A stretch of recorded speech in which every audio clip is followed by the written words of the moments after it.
अगर आपको एक ही दिन में अमेज़न के घने जंगल, सहारा का तपता हुआ रेगिस्तान और अंटार्कटिका की बर्फीली वादियों का सफ़र करने का मौका मिल जाए तो आप क्या देखेंगे?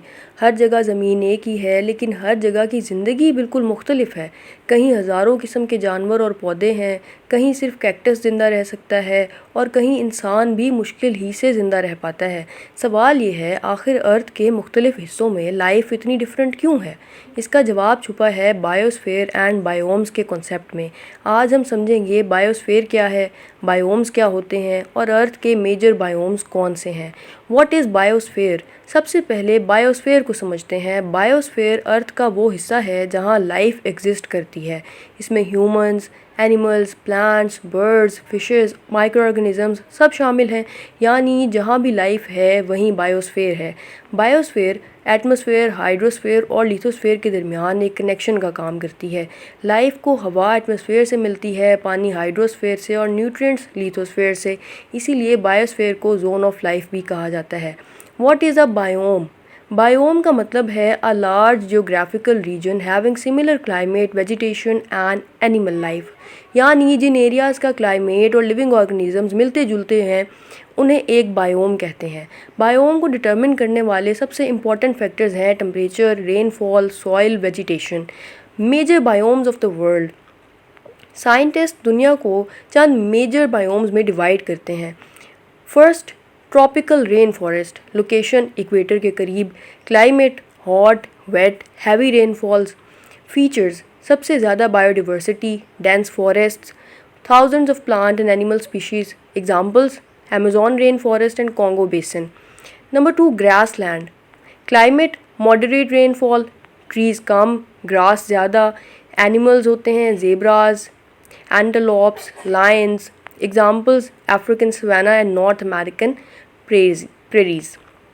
Number 3, desert. डेजर्ट का मतलब सिर्फ गर्म जगह नहीं, इसकी डेफिनेशन है a place receiving less than 25 centimetres rainfall annually.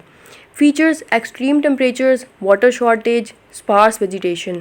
Plants, cactus, animals, camel, lizards, scorpions. Examples, Sahara desert and Thar desert. Number 4, tundra. Earth का सबसे ठंडा biome, location arctic regions. Features, permanent frozen soil, very short growing season, no large trees. Animals, polar bear, arctic forests and reindeer. Number 5, taiga, boreal forest. ये coniferous forests होते हैं, trees, pine, fir, spruce. Climate, long cold winters, short summers. ये biome Canada और Russia में पाया जाता है। Number 6, aquatic biomes. ये वाटर बेस्ड इकोसिस्टम्स होते हैं। दो मेजर कैटेगरीज हैं, fresh water and marine. Fresh water, rivers, lakes, ponds. Marine, oceans, seas, coral reefs. Marine biome earth का सबसे बड़ा बायोम है। Importance of biosphere. Biosphere oxygen provide करने वाले प्लांट्स को सपोर्ट करती है, फूड चेन्स मेंटेन करती है, बायोडिवर्सिटी को प्रिजर्व करती है, कार्बन साइकिल और वाटर साइकिल का हिस्सा है। ह्यूमन सर्वाइवल इसी पर डिपेंड करता है। Threats to biosphere. आज बायोस्फीयर को बहुत से चैलेंजेस का सामना है। Deforestation, pollution, climate change, habitat destruction, over population, illegal hunting. इसीलिए कंजर्वेशन बहुत ज़रूरी है।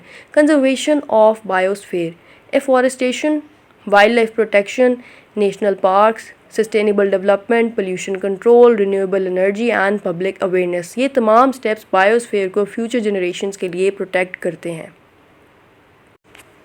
आज हमने समझा कि बायोस्फीयर अर्थ की लिविंग लेयर है, जबकि बायोम्स हमें बताते हैं कि मुख्तलिफ क्लाइमेट्स में किस तरह ज़िंदगी पाई जाती है।